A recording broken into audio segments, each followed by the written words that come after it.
Entrando. Ah,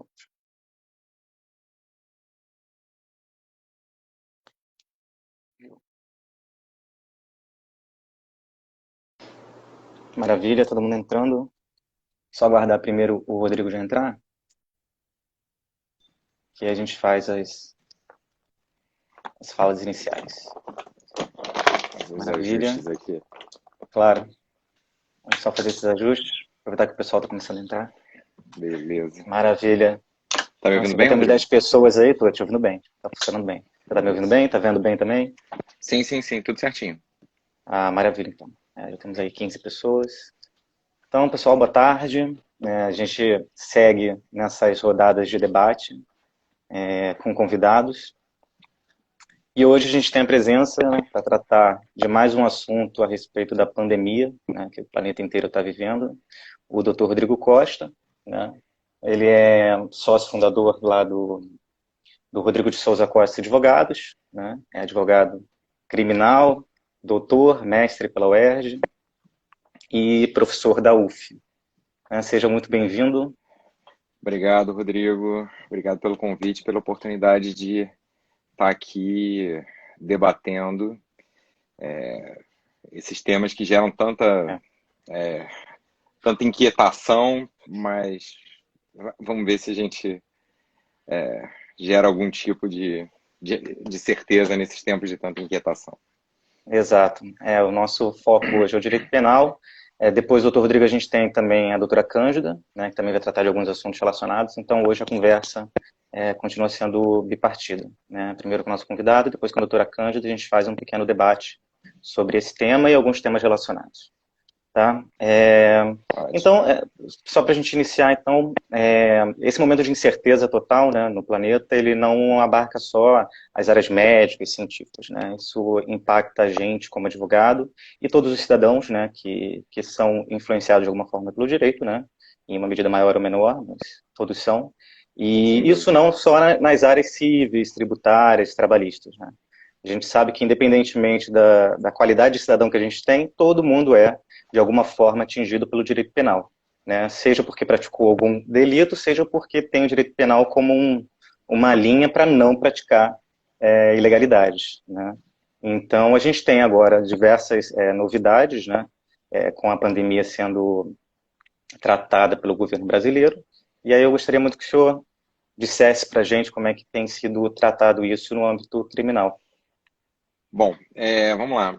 Na verdade, a gente tem uma série de questões até muito importantes pré-pandemia. A gente teve, agora, no início do ano, uma reforma profunda no Código, uma parte no Código Penal, uma parte no Código de Processo Penal, a Lei de Execução Penal, com aquilo que ficou conhecido através da imprensa como pacote anticrime ou lei anticrime. Mas o próprio funcionamento da justiça criminal acabou sendo muito desafiado a partir dessa pandemia, porque a gente tem uma série de aspectos que precisam ser levados em consideração. Primeiro, talvez aquele mais imediato, né, que a gente vê até alguns governadores, como o governador do Rio de Janeiro, conclamando pela intervenção penal para que as medidas de isolamento sejam respeitadas. Mas essa não é a única questão. A gente tem observado uma reflexão profunda vinda do CNJ, primeiro em torno da questão do sistema penitenciário e da necessidade de, de permanência ou não de uma série de prisões por conta da facilidade de contaminação gerado pela questão do coronavírus. A gente tem uma questão fundamental também de próprio funcionamento e gestão da justiça criminal. A gente viu agora uma resolução de ontem do CNJ com a retomada dos prazos processuais dos processos eletrônicos, não dos processos físicos, mas que isso vai implicar em outros desafios, como, por exemplo, a realização de audiências ou a possibilidade de realização de audiências completamente eletrônicas, mesmo nas sessões de tribunais, a possibilidade de realização de sustentação oral eletronicamente, seja por meio de aplicativo, seja como o Supremo estava fazendo no início, o envio de vídeos que eram transmitidos para os ministros. Então, Sim. eu acho que a gente tem uma série de mudanças do nosso dia a dia. Acho que algumas delas vão acabar ficando mesmo depois que essa emergência acabar passando, e acho que são oportunidades para a gente tentar verificar o que vai acontecer na prática, mas os campos são os mais variados. Maravilha. Eu acho que pelo menos as inovações para o meio jurídico, né, propriamente, no nosso métier, elas devem ficar porque elas já vinham de alguma forma sendo implementadas, principalmente as digitais, né? Só que parece que do nada, agora com a pandemia, as medidas evoluíram de uma forma que a gente não via antes, né? Então, realmente, eu tenho amigos que fizeram sustentação no STF gravando vídeo, né? Isso é uma super novidade, você não precisa mais ir a Brasília para tanto, né? Então, acho que pelo menos no aspecto da prática da advocacia, a gente deve ter ganhos de eficiência grandes, né? A gente que costuma aí usar meios digitais para tudo, né? Já tem eleição há muitos anos assim, né? Eu espero que isso realmente fique e que isso chegue para não ir embora, né? Eu acho que a gente Não, realmente tem ganhos nesse sentido. sem dúvida, mas a questão criminal sempre é tratada com muito cuidado por conta da essencialidade do bem jurídico que está em jogo, né? Que muitas A vezes é a liberdade do liberdade, indivíduo. Então, a gente ainda encontra muita resistência nessa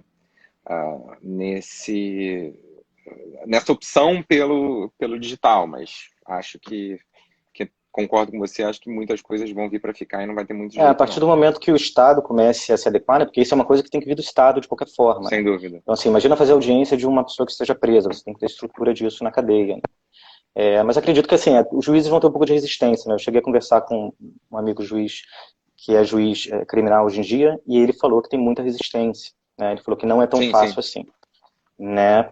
Sem contar que você pode depois suscitar que a produção desse tipo de prova online, de alguma forma, cerceou o direito de defesa do, Sim, sim, sim, do, sim, do, sim. do, A do possibilidade de ordenado, né? nulidade. Então, exato. A Isso é muito juridiquês, né? Isso é o nosso métier. Sim, Vamos sim. ver Mas vamos lá. o que acontece. Mas vamos falar então do cidadão, né? Quais são Sim, as sem dúvida. preocupações que o cidadão tem que ter nesse meio de pandemia, né?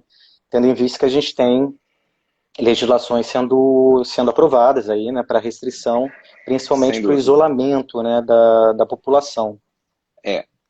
Tem alguns aspectos que precisam ser, eu acho que a gente precisa entender. O primeiro deles é que, por mais que vários termos tenham se tornado triviais e coloquiais, principalmente com a adoção por parte da mídia, como, por exemplo, Né? isolamento, quarentena, etc. e tal, a gente tem primeiro um regramento jurídico sobre isso, que é a Lei 13.979 desse ano, né, de 2020, que ela vai definir o que são esses termos, né? E isso é muito. E qual a importância disso para a questão penal? É fundamental. Por quê? Porque a gente tem, quando a gente fala da possibilidade de utilização ou não do direito penal para reforço ou obrigatoriedade das medidas de isolamento, essa lei vai acabar se tornando fundamental. Mas antes da gente falar da lei especificamente, a gente tem que lembrar que, por motivos óbvios, o conclamar do direito penal, assim, né, o reforço do direito penal, ele por si só não vai resolver a questão, por algo simples, né? O possível crime de violação de medida sanitária, o possível crime da violação do isolamento, da quarentena ou de qualquer outra medida determinada por estados, por exemplo, ele é um crime que a gente chama de uma infração de menor potencial ofensivo, ou seja, a pena máxima dele é até de 2 anos, então é julgado pelo juizado especial criminal. O que significa isso? Significa que por mais que a pessoa seja conduzida à delegacia, ela não pode ficar presa. E isso é até uma boa coisa, porque, como a gente estava falando, se nesse momento você tem uma série de determinações do próprio Conselho Nacional de Justiça que indicam que os juízes devem rever uma série de prisões que foram determinadas como forma de se impedir a disseminação do coronavírus dentro do sistema penitenciário.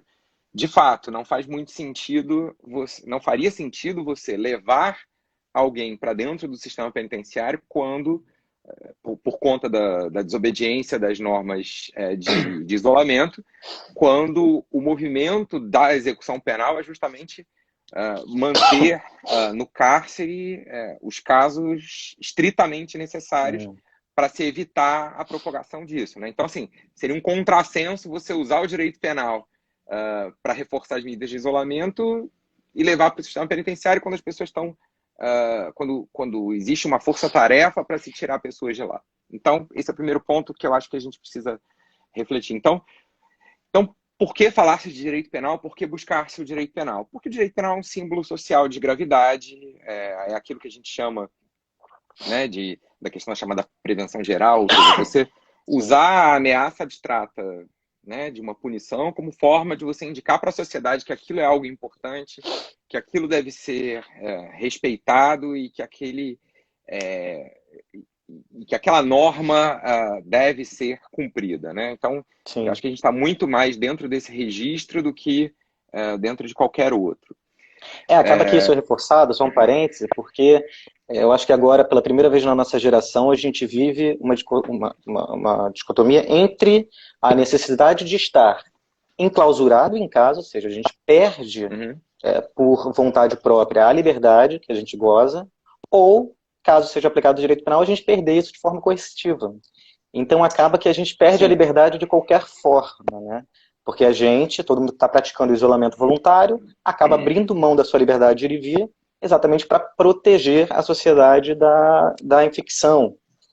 E aí as pessoas que não cumprem esse isolamento voluntário podem ser apenadas com a perda de liberdade, mas aí você gera toda essa repercussão no sistema penitenciário do Brasil, né? Diferente das pessoas sendo presas na França, por exemplo. A gente sabe que, infelizmente, a gente tem um sistema prisional que ainda deve muito, né? Vamos lá. Eu acho que tem algumas questões que a gente tem que ver. Assim, esse isolamento, ele não é absolutamente voluntário. E por que isso? A gente tem que lembrar que uma série de governos estaduais e municipais, inclusive distritais, como foi o caso, né, do Distrito Federal, acabaram por determinar medidas locais dentro das suas competências de isolamento, né? Isso entrou em choque com, digamos assim, a linha geral determinada pelo governo federal, que optou por não adotar nenhuma medida central, né, de cima para baixo. A princípio, havia um questionamento dentro da doutrina se o fato de estados e municípios determinarem esse tipo de medida, isso poderia ter uma aplicação prática, ou seja, se estados e municípios seriam juridicamente autorizados a determinar essas medidas. E por que isso é fundamental para a nossa análise? Porque o possível crime no qual as pessoas incidem, ou podem vir a incidir, pela violação da questão criminal, das medidas de isolamento, é o crime do artigo 268, que fala de infringir determinação do poder público destinada a impedir a introdução ou propagação de doença contagiosa. Então, isso é o que no direito penal a gente chama de norma penal em branco, porque a lei não determina o que ela não explica o que é determinação do poder público, né? O primeiro impulso seria dizer que, como a competência privativa para legislar sobre direito penal é da União, como a própria lei que a gente mencionou aqui, que é a Lei 13.979, ela determina que o Ministério da Saúde iria publicar uma portaria com regras gerais a partir disso, coisa que não aconteceu. A primeira tendência seria dizer, olha, como não existe nenhuma regra federal, o fato de normas estaduais estarem sendo editadas, isso não implicaria em repercussão penal, porque não seria uma determinação do poder público. Entretanto, a gente teve 2 julgamentos na semana passada pelo plenário do Supremo Tribunal Federal, o julgamento da DPF 672, que foi... Esse não foi pelo plenário, esse foi uma decisão do ministro Alexandre de Moraes, que foi uma DPF proposta pelo Conselho Federal da Ordem dos Advogados do Brasil, tratando justamente das possibilidades de estados e municípios determinarem essas medidas. E aí Isso é muito importante. a gente depois teve um julgamento aí do plenário na ADI 6341, que reforçou o entendimento esposado pelo ministro Alexandre de Moraes, e aí o relator para a Corno foi o ministro Edson Fachin, dizendo que existe uma competência concorrente e que a autonomia dos demais entes federativos deve ser respeitada, ou seja, o Supremo acabou legitimando a competência de estados e municípios para determinar, de acordo com as suas limitações na Constituição, medidas de isolamento com vistas a se evitar a propagação da pandemia do coronavírus. É basicamente aquele reforço, né? Basicamente aquele reforço de que é competência concorrente dos entes federados, né? Ou seja, deve haver uma cooperação entre municípios, os 5.000 e tantos, todos os estados e a União em prol da saúde da população, né? Ou seja, não é algo que vem só de Brasília, é algo que todos devem se preocupar, cada um dentro da sua realidade. A gente vê que São Paulo toma medidas X, Rio de Janeiro toma medidas Y, porque lá é 40% da economia, boa parte da população. Rio de Janeiro já tem outra atividade fim e tudo mais, né? Então, com essa pulverização, né, a gente consegue tomar medidas, se todos tomarem medidas em prol da saúde, né, o que a gente não vê em algumas cidades, por exemplo, que não tem nenhuma medida sendo tomada, né? A gente tem alguns exemplos em Minas, que tem bastante município, né, tem muita cidade em Minas, e tem gente lá que tem prefeito lá que não decretou nada, essa vida segue normal, né? Mas mesmo assim, a possibilidade que cada um cuide da saúde da população dentro da sua realidade, né? Exato. E aí o que acontece? A partir do momento em que o Supremo determina a possibilidade de estados e municípios estabelecerem esse tipo de restrição, se o indivíduo acaba por infringir essas medidas, pelo menos em tese, poderia incidir no crime do artigo 268, que é o de infringir determinação do poder público, né? De novo, Sim. Como a pena é pequena, uma pena de até 1 ano, a pessoa pode ser poderia ser conduzida à delegacia, mas não pode ficar presa, né? Mas também a gente tem que lembrar... Sim, mas não seria presa. Isso. Mas a gente tem que lembrar uma outra coisa também. Esses 2 julgamentos foram 2 julgamentos que a gente chama de liminares, ou seja, o Supremo Tribunal Federal ainda não decidiu definitivamente a questão. Não seria a primeira vez na história recente do Supremo se lá na frente, ao decidir o mérito, o entendimento fosse outro. E isso poderia modificar a possibilidade de incidência desses crimes, né?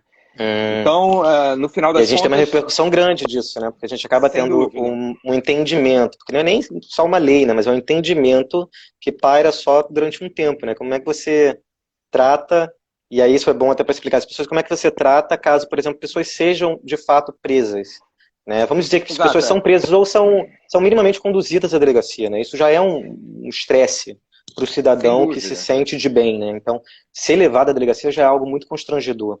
Como é que funciona isso caso, no final das contas, a gente perceba que essas medidas eram ilegais? Hoje, hoje eu diria que há uma tendência de considerar-se esse tipo de medida legal, claro, dentro, como eu falei, da competência dos estados e municípios. Até porque a gente tem que lembrar que, por exemplo, dentro do decreto determinado pelo governo estadual, você tem medidas que são determinações e outras que são só sugestões, né? Assim, que são recomendações feitas pelo governo do estado. Então, não haveria coerção. Então, é um cenário ainda de incerteza, mas, a princípio, parece que o Supremo Tribunal Federal legitimaria esse tipo de intervenção penal.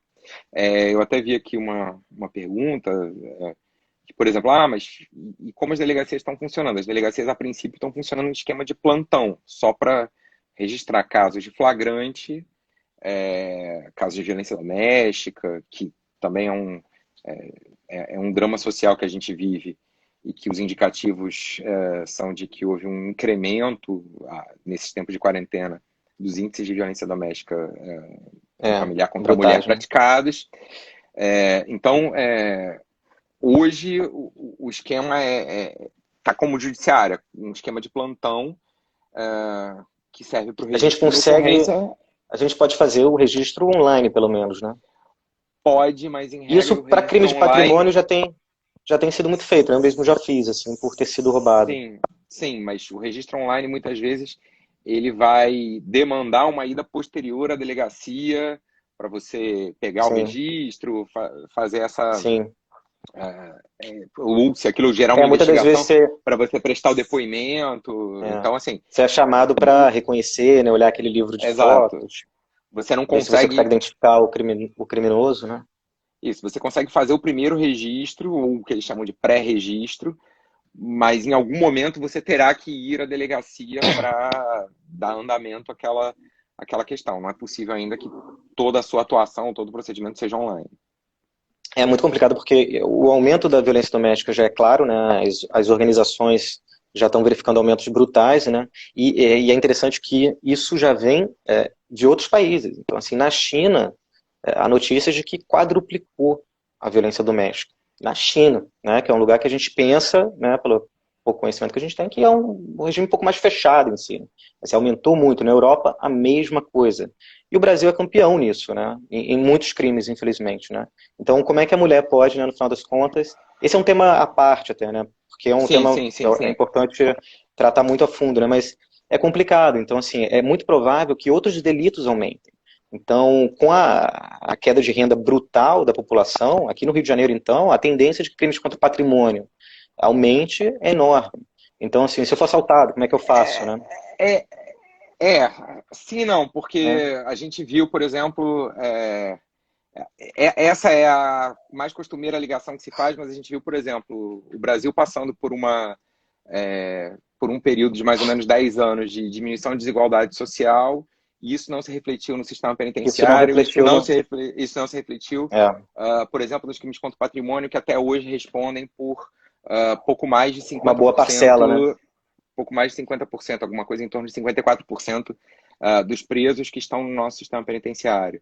Então, essa ligação, por mais que assim, a gente tenha a tentação de fazer, ela nem sempre é tão causa e efeito assim. O Sociologia é que uma eu ciência acho bem complexa, né? Mas é, é, né? eu Exatamente. concordo, mas acho que o que a gente precisa verificar é exatamente isso. Agora, evidentemente, se a pessoa É. foi vítima de algum crime, se quando precisou sair à rua, assim, ela pode se dirigir a uma delegacia em sistema de plantão ou então acessar o sistema do RO online para fazer isso, sendo certo que no momento posterior, e a gente não sabe quando vai ser esse momento posterior, está prometido, não sei se já saiu, um decreto do governador do estado do Rio de Janeiro para determinar uma nova abordagem dentro dessa restrição de contato social que a gente está tendo. Então, provavelmente entre hoje e amanhã a gente vai ter algum panorama disso. No judiciário, Enfim, a gente tem a retomada dos prazos dos processos eletrônicos a partir do dia 4 de maio. 4 de Os maio. processos físicos estão suspensos até o dia 15 e acho que a gente vai ter mais proximamente uma nova decisão para saber disso. Até porque a gente está gerando um efeito cascata, né? Assim, você tem uma série de audiências que deveriam ter sido realizadas durante esse período, que não foram realizadas, que vão precisar ser remarcadas. Então, o tempo que isso demorar vai também importar na hora, assim, de você saber qual será o andamento que aquela relação processual vai ter. Então, a Maravilha. gente ainda está no momento de incerteza, mas se a pessoa for vítima de crime, sem sombra de dúvida, o que ela deve fazer ou se dirigir a uma delegacia ou tentar o registro Perfeito. online. Perfeito. E caso ela seja vítima de uma coerção, né? Ou seja, se ela for encaminhada para a delegacia, a ideia é chamar um advogado. Entra em contato com a Não gente, tem, que aí a gente não resolve. tem, não tem para onde Não, fugir, mas esse é o debate, né? A ideia é conseguir tirar a pessoa de lá. Provavelmente ela não vai ter que assinar algum termo, né? Acho que até a isso, Juliana perguntou sobre a questão do termo circunstanciado, né? isso é o termo circunstanciado, que O é um cidadão termo tem que de assinar, né? Ele não compromisso. pode deixar de assinar isso, né? Ele não pode se negar a ser Sim, conduzido, né? na verdade é um termo de compromisso com o qual ele se compromete a comparecer ao juizado especial criminal na data que for marcada. Agora, certamente essa data vai ficar em suspenso porque o judiciário ainda está funcionando em esquema de plantão. Então, é, é isso que vai acontecer, pelo menos Então, assim, nesse momento inicial. se um policial abordar alguém na rua e falar, você está preso em flagrante porque você não está usando máscara, ou porque você está com cara de gripado, a gente tem que ir acompanhar o policial até a delegacia, certo? É, Como funciona? eu, assim, é, O que você indicaria? não só eu indicaria que você não saia, primeiro, você não saia na rua.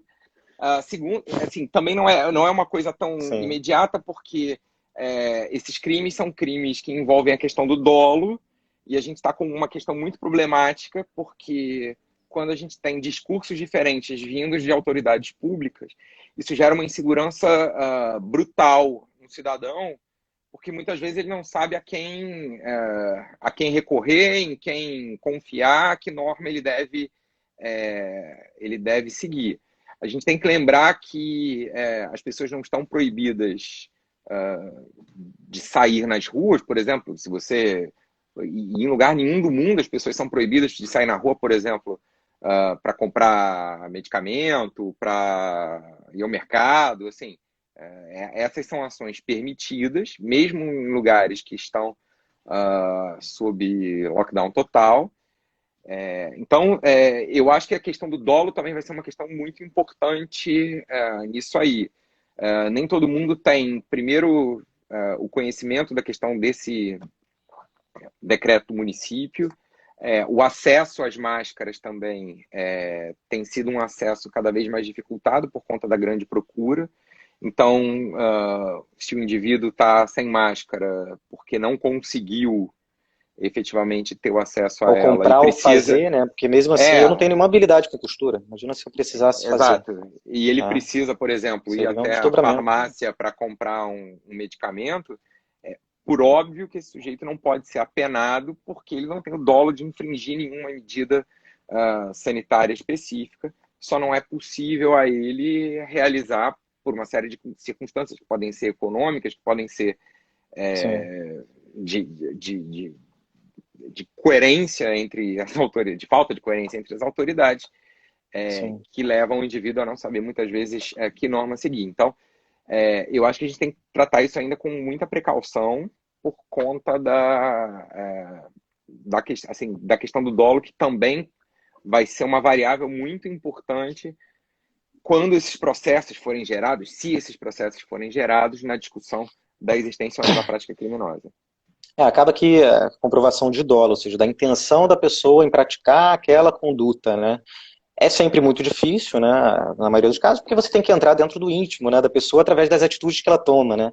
Então isso demanda É, instrução a gente vê, processual, por né? exemplo, a gente vê alguns casos que foram muito evidentes de desafio junto à autoridade pública, assim, você vê pessoas que vão às ruas e às vezes zombam da autoridade pública. A gente viu manifestações em que pessoas É, pararam o trânsito em frente a hospitais, assim, nesse caso me parece inegável a intenção do indivíduo de não cumprir a determinação do poder público, né?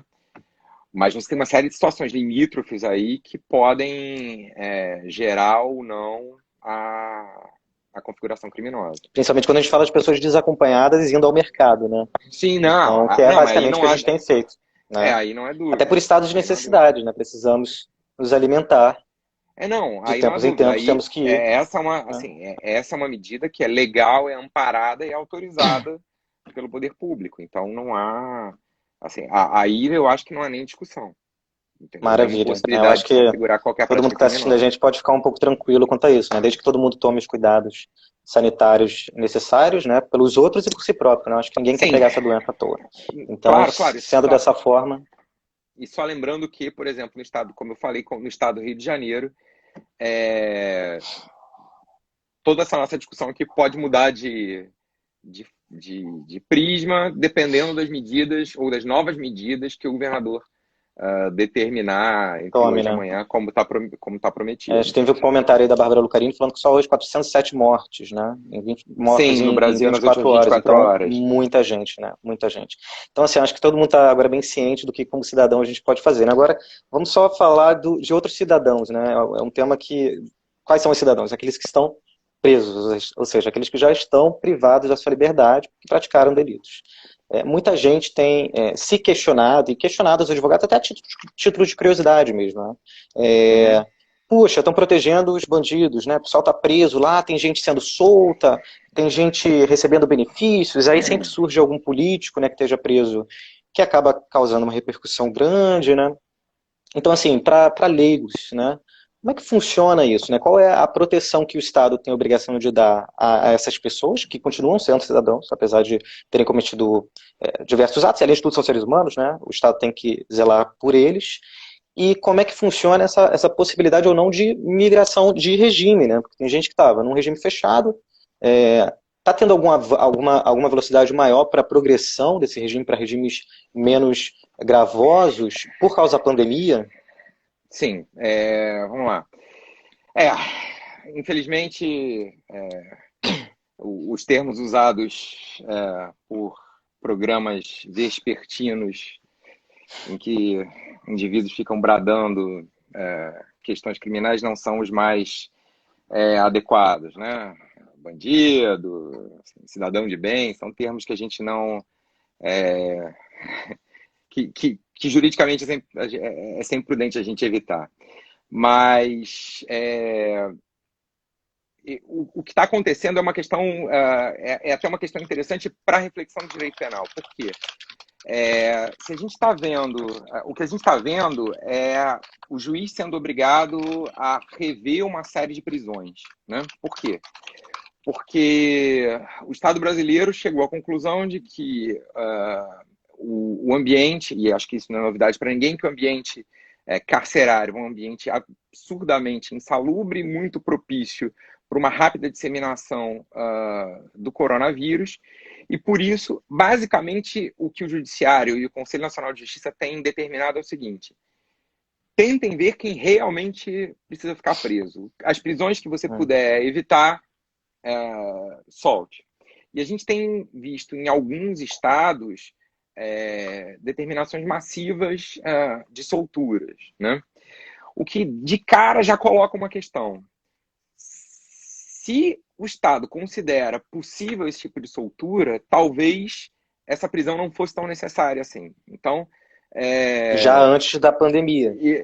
exatamente. Então, se você tem uma medida diversa da prisão que pode ser aplicada por conta da pandemia, assim, não há razão para você pensar que essa medida não pudesse ter sido aplicada antes, não há razão para você não pensar que aquela prisão não pudesse ter sido evitada já de plano. Por exemplo, houve um habeas corpus impetrado pela Defensoria Pública do Espírito Santo, liminar concedida pelo ministro Sebastião Reis, que depois estendeu isso para o Brasil inteiro, determinando que todos os presos que tiveram a liberdade provisória decretada com pagamento de fiança, mas que não pagaram a fiança, que eles deveriam ser liberados mesmo sem esse pagamento de fiança. Bom, se essa medida foi Pague-se tomada depois, né? agora... Porque isso pode ser executado, né, pelo Estado. Assim, se essa medida foi tomada agora, se fosse considerado que o indivíduo não tinha o patrimônio necessário para esse tipo de pagamento, por que isso não foi feito antes? Então, eu acho que essa fica a primeira lição para todos os envolvidos nos procedimentos de justiça criminal, que é justamente dessa maior reflexão sobre a necessidade ou não de decretação da prisão preventiva. Desde 2011, e aí eu estou falando basicamente preventiva, né? Desde 2011 a gente tem uma nova Que é lei de aquela sem papelares. condenação, né? Exatamente, o indivíduo que é preso antes de ser condenado. E a nossa média histórica de presos sem condenação é uma média em torno de 40%. Então, historicamente, em torno de 40% do nosso sistema penitenciário está De um ali sistema sem já ter tido superlotado condenação. que nós temos, né? E a gente tem uma média histórica também de aproximadamente 45% de superlotação carcerária, às vezes um pouco mais, às vezes um pouco menos. Nossa. Uma das Então, notícias assim, que circulou é que um dos primeiros mortos em penitenciárias foi exatamente preso cautelar. Ou seja, a Sim, pessoa talvez fosse provada inocente, mas foi obrigada, vamos dizer assim, a se contaminar, né? Porque tinha que estar lá dentro do sistema carcerário, né? sim. Então, assim, é óbvio que o Estado ele tem obrigação de zelar pela saúde dos detentos, né? Assim, é fato que aquelas pessoas estão ali ou cumprindo determinações judiciais, ou prisões cautelares, ou penas, mas acho que é o momento do judiciário refletir sobre uma maior possibilidade de aplicação de penas restritivas de direitos e uma maior possibilidade de aplicação de medidas alternativas à prisão preventiva.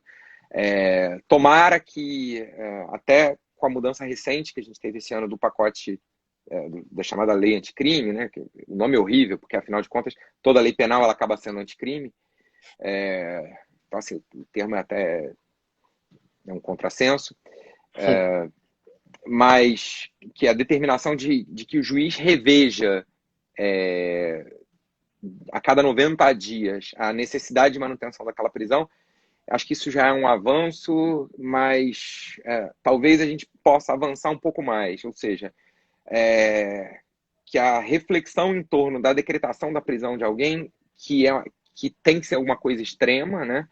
Que essa Sim. reflexão seja feita de maneira cuidadosa por parte do magistrado, né? Então, eu acho que essa vai ser uma das grandes lições que o coronavírus vai deixar para o judiciário por conta da desnecessidade Sim. reconhecida já de uma série de prisões que acabaram sendo ou relaxadas, ou revogadas, ou substituídas por outras medidas. E no final das contas, para a gente, como cidadão, é bom porque a gente tem que lembrar que um sistema carcerário é muito caro, né? Isso é muito caro para o Estado, isso só pesa demais o contribuinte mesmo. Então, assim, não adianta a gente ter um montão de gente presa lá, gastando uma fortuna, sem conseguir dar o mínimo de reabilitação para aquelas pessoas, porque as pessoas entram lá para fazer faculdade, isso já é um consenso geral.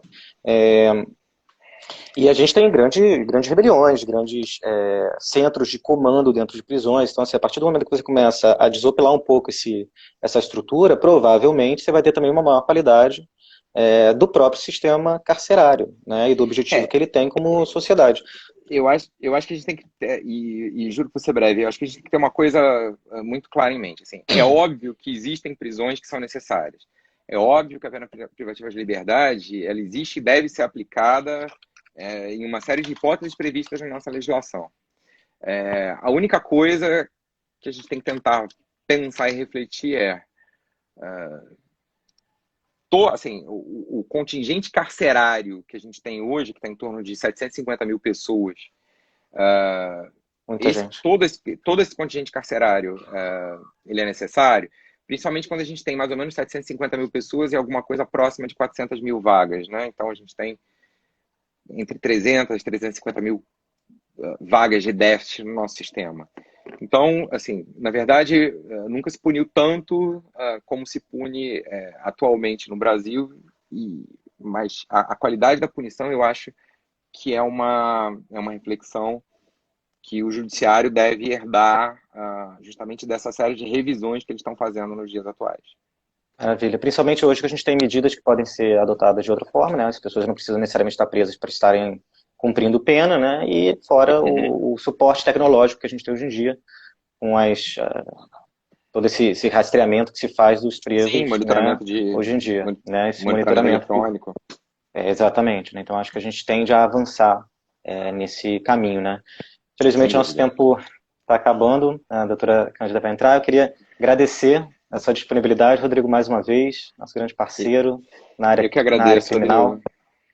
né, obrigado pelos esclarecimentos, acho que até pelos comentários aí o pessoal ficou muito feliz com esse posicionamento que, cá entre nós, o direito penal para todo mundo que é leigo, é a coisa que a gente mais dá chute, né? Então a gente realmente precisa de um especialista falando sobre isso para que as pessoas possam exercer sua cidadania de forma clara, transparente, entendendo bem como é que funciona o sistema criminal brasileiro.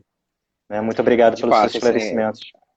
agradeço muito ao convite do Pérez e Barros, assim, vocês são grandes parceiros e contem comigo. Queria parabenizar vocês também por essa rodada de debates e lives que vocês estão fazendo. E, mais uma vez, muito obrigado pelo convite.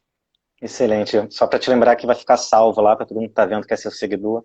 Isso vai ficar salvo, depois a gente vai subir no YouTube. Então, essa discussão vai estar disponível para mais gente. Tá ótimo, Rodrigo? Muito então. obrigado. Agora a gente vai convidar a Cândida. Tchau, tchau. Boa tarde. Tchau, tchau. Segurem aí que a gente vai convidar a Cândida. Vamos ver se funciona. Agora é só aguardar a Cândida entrar.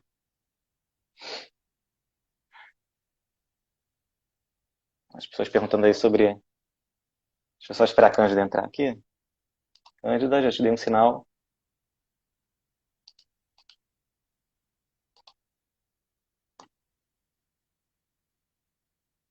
Foi. Demorou aqui para aparecer.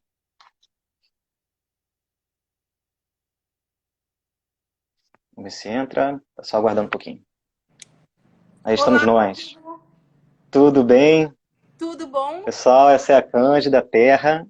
Tudo bem, gente? Lá do escritório Terra Sarmento Rocha, nosso parceiro também, que está ajudando a gente nessa dobradinha, né, de debates. Muito bom ter você aqui com a gente. Obrigada. Bom, Rodrigo, gostou do debate? Eu ia falar, foi ótimo. Agora acho que a gente ficou com pouca coisa aí para falar, e tanto você quanto o Dr. Rodrigo Costa foi excelente. Acho bom. que a gente ficaria já ainda muito tempo falando, né, sobre esse assunto. A gente pode marcar outra rodada desse debate, porque é um debate sem fim, né? Não, é assim, esse assunto, né, dos impactos, né, do Covid, né, na lei, no comportamento das pessoas, enfim, eu sempre falo aí, quando a gente está falando até de outros temas, né, que é o seguinte: a gente não tem nada pronto, né, a gente está construindo tudo, né, porque é uma situação absolutamente inédita em todos os setores, né, no setor da medicina não se conhece a doença, não se conhece como ela evolui, o comportamento dessa doença, o que é um dificultador, né.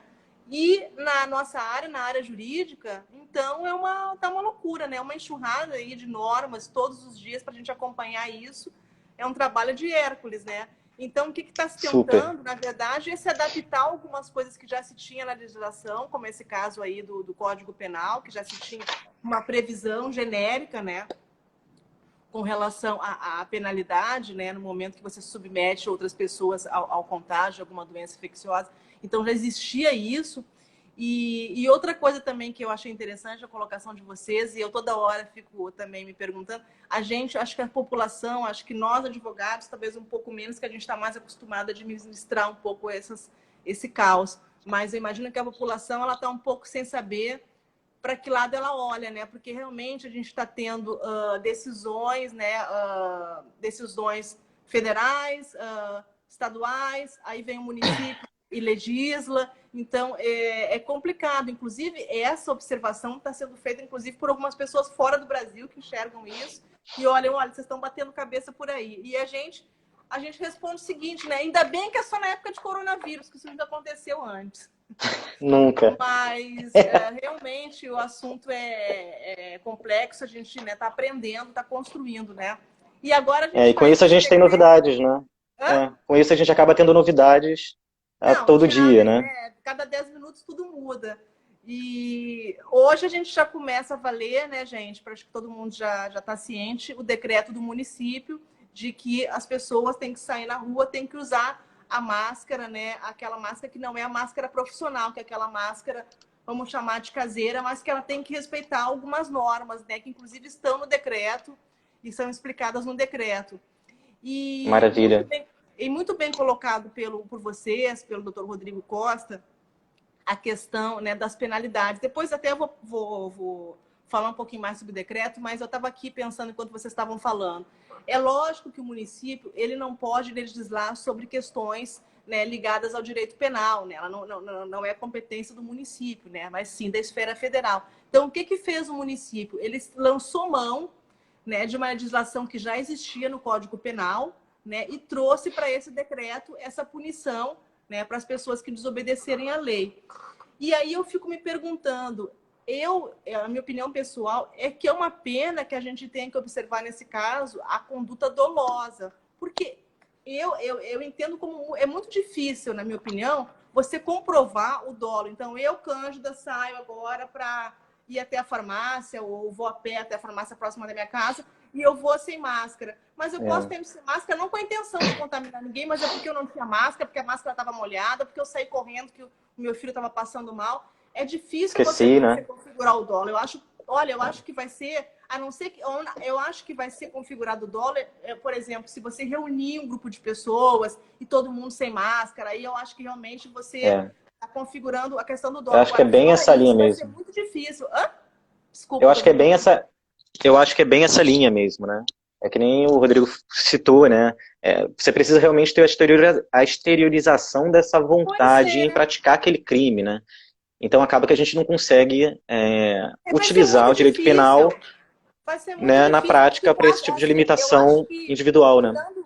tirando casos pontuais, quase impossível. Então, é uma pena que o Código Penal, claro que a gente não pode inovar, né, com relação à legislação penal, enfim, a não ser que saia alguma normativa na esfera federal, que aí poderia estar criando alguma coisa nesse sentido.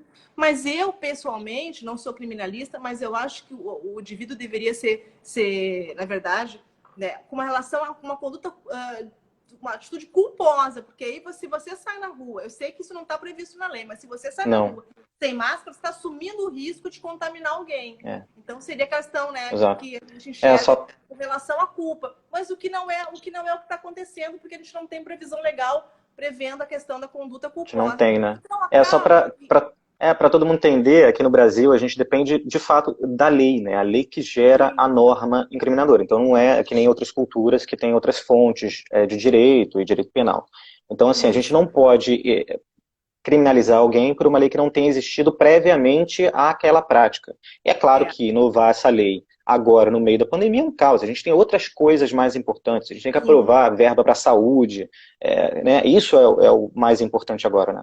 Então, se a lei penal, né, o Código Penal, não tem uma previsão expressa de que as pessoas podem, por culpa, ou seja, por assumir risco, por praticar algum ato de forma displicente, ser penalizada, ela só pode por dolo, isso é, por vontade clara e expressa aprovada durante o processo E criminal. aí eu acho, Rodrigo, que acaba, assim, na minha opinião, no meu ver, essa lei é importante, né?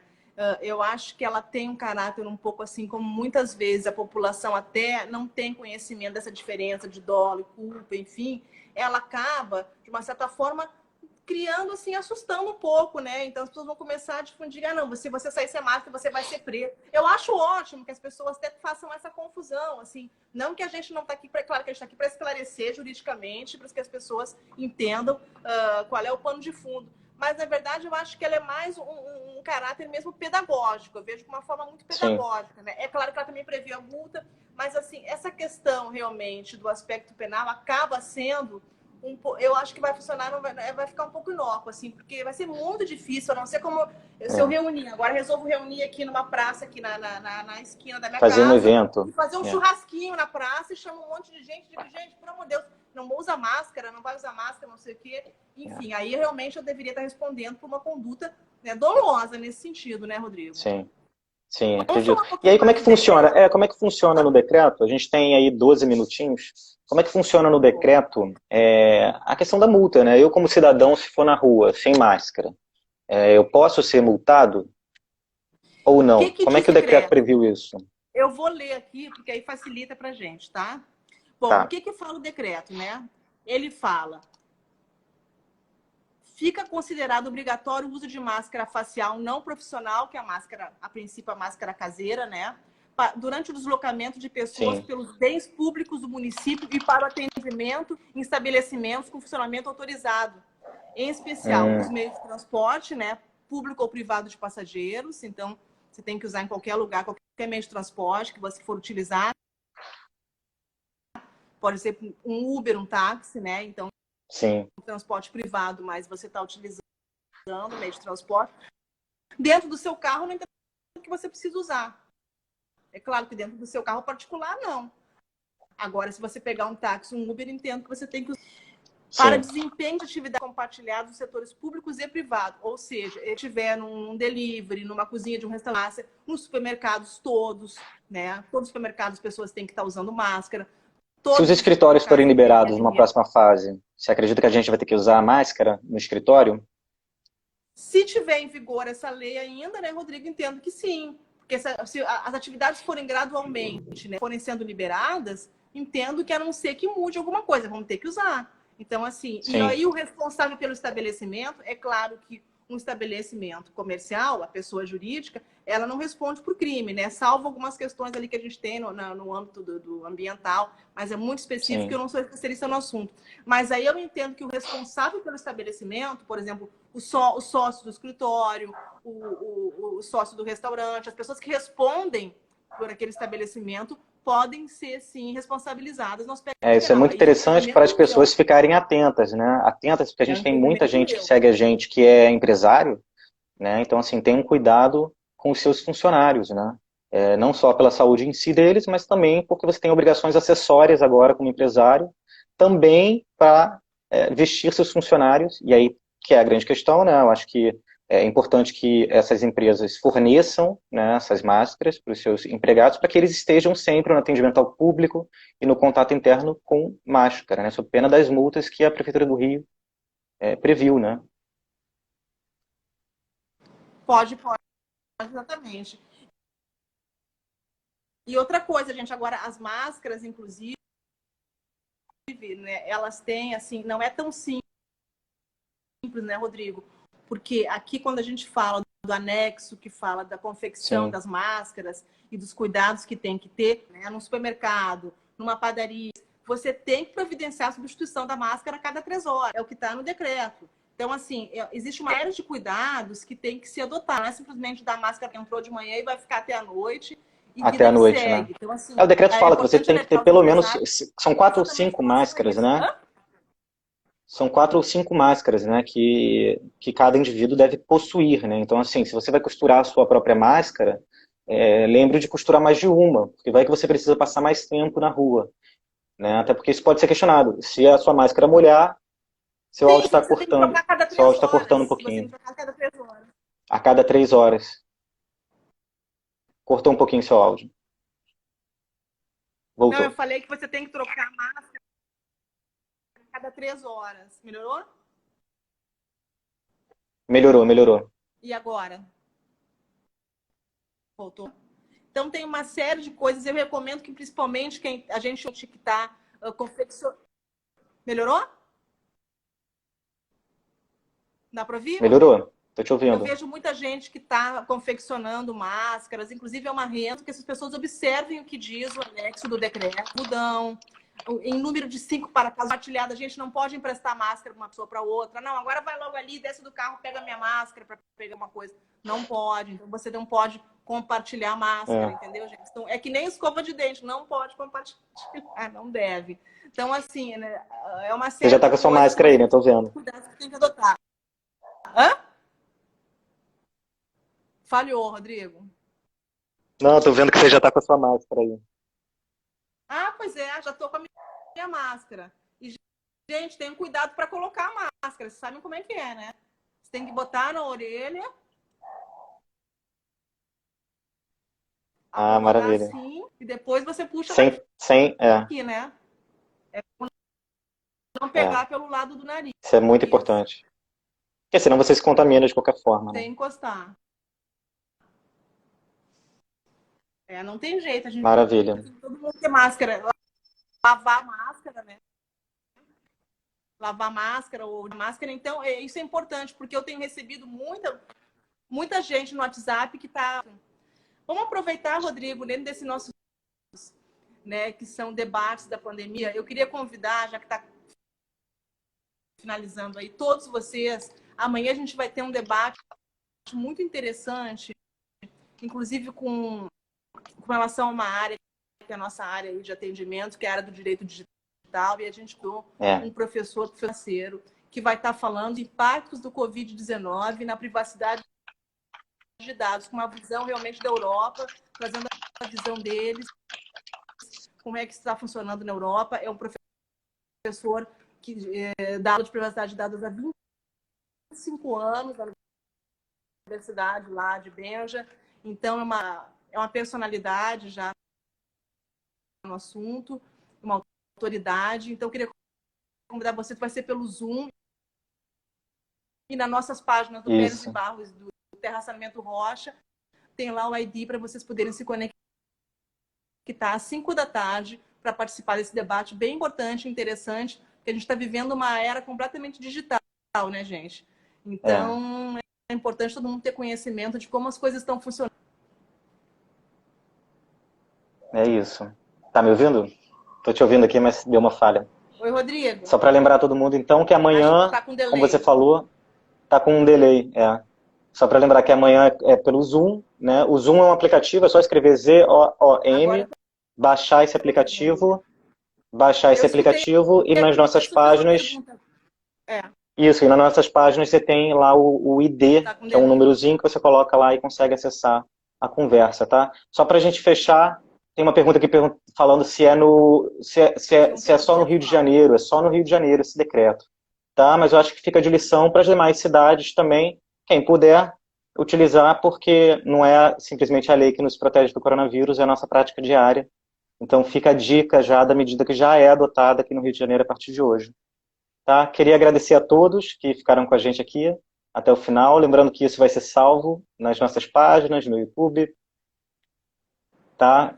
Fiquem atentos que temos live amanhã, temos live segunda-feira e todo um calendário aí de atividades. Obrigada, muito obrigado, gente. tá? Obrigada, Rodrigo. Eu que te agradeço. Obrigado a todos. Vamos, fiquem em casa. Fiquem em casa. Tchau, tchau, gente. Tchau.